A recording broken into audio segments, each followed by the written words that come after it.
Hello, everybody. You can call me Hunch. Today I'm going to be talking about something pretty interesting and important for stacks and why I think it'll be different than any other L2s like on Ethereum and so on and so forth. Sorry, I got to get my toy for my boy. Anyway, let's dive into it. So the pinnacle question here is, anyone know if SBTC post Nakamoto will be gas for the network? Hey, you got to stop dropping that, bud. Now, this is important because a lot of the L2s on Ethereum, there is some surmising that it is eating into actually Ethereum itself in its market share, and it's actually bad for Ethereum. So I hope the same doesn't come to fruition with stacks, right? All these L2s aren't actually using Bitcoin. I don't think it is actually that way though, because you do have to use Bitcoin to bridge onto like Fractal Network.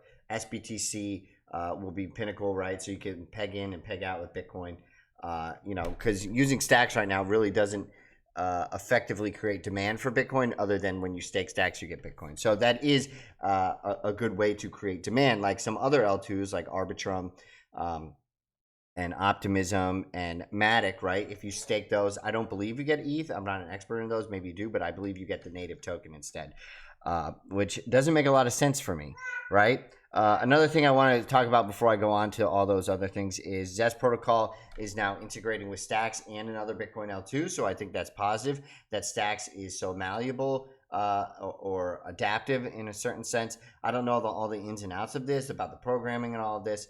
But it's pretty interesting. I think it's Babylon Network, and it's a Bitcoin yield product. So more demand for Bitcoin, right?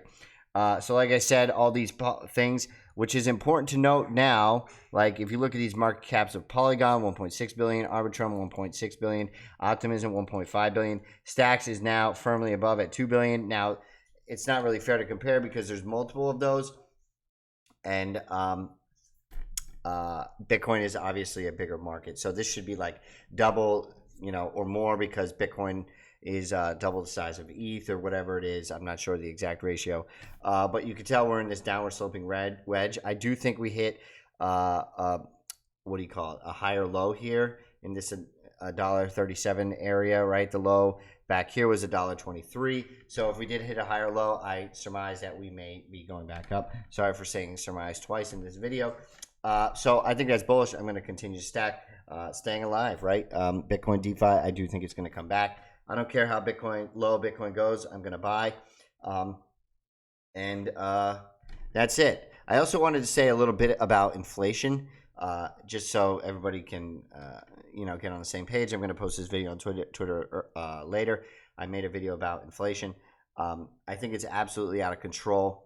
I think they should not higher interest rates. If they do what I think they should do, which is not higher interest rates, Bitcoin could be here for a long period of time. If they lower interest rates and they pump the markets before the election, which everyone thinks they're going to do, then we may be ending the bull market or the bear market soon. That's probably what's going to happen. I'm not sure, but I think it's a horrible, horrible mistake, just like I did 6 months ago when I went on Ordinal Revolution podcast. I think it's a horrible mistake. I think they're lying about inflation numbers. I think it's absolutely out of control. When you look at your doctor bill, your HOA increasing, your insurance increasing, all your premiums, no matter what insurance you're talking about. Food is absolutely ridiculous. Entertainment is absolutely ridiculous. I think we could be in an inflation death spiral. People demand higher wages to pay for all these things, or their quality of life will continue to go down. They'll have to live with family. They'll have to share more rooms for rent, so on and so forth. Quality of the structures will go down, whatever the case may be. But anyway, you could call me Hunch. Let's get it. Let's go stacks, baby.